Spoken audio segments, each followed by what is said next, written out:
आमची वाटचाल सरळ आहे, तिरकी नाही. उपमुख्यमंत्री एकनाथ शिंदेंची शरद पवारांच्या वक्तव्यावर प्रतिक्रिया. पवार हे ज्येष्ठ आणि अनुभवी नेते असल्याचाही उल्लेख.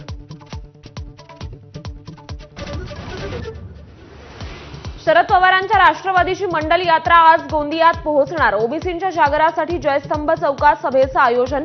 ओबीसी सेलचे प्रदेशाध्यक्ष संबोधित करणार.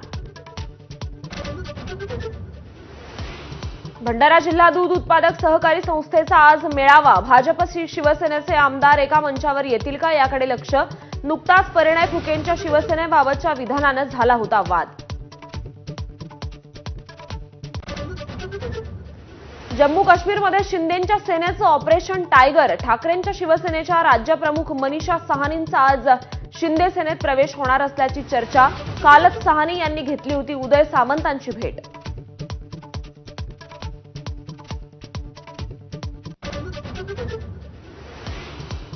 जम्मू काश्मीरमध्ये भारतीय सैनिकांसाठी शिवसेनेची सिंदूर महारक्तदान यात्रा. सांगली जिल्ह्यातील 1200 पैलवानांसह उपमुख्यमंत्री एकनाथ शिंदे ही रक्तदान करणार.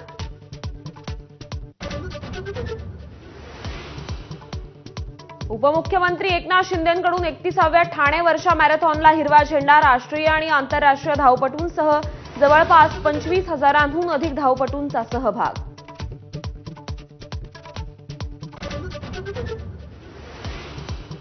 हायकोर्टाच्या बंदीनंतरही दादरमध्ये कबुतरांना दाणे टाकण्याचा अट्टहास. कारच्या टपावर लावलेल्या ट्रेमधून एकानं टाकले कबुतरांसाठी दाणे. व्हिडिओ व्हायरल झाल्यानंतर कार जप्त.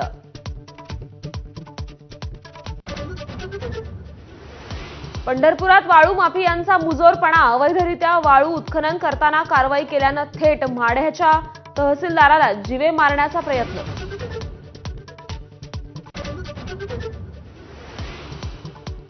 पुणे ते नागपूरची कनेक्टिव्हिटी आजपासून होणार जलद. पुणे ते अजनी नव्या वंदे भारत एक्सप्रेसचं पंतप्रधान नरेंद्र मोदी करणार ऑनलाईन उद्घाटन. 14 ऑगस्टपासून 9 तासात गाठता येणार उपराजधानी.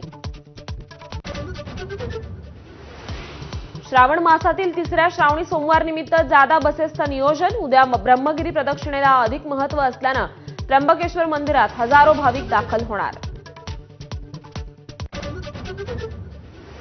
उत्तर काशीच्या थरालीमध्ये सलग 6व्याही दिवशी बचाव कार्य सुरूच. आतापर्यंत 1126 जणांना सुरक्षित स्थळी हलवलं तर 50 जण अजूनही बेपत्ताच. 7 बेपत्ता जवानांचाही शोध सुरूच. हेडलाइन्स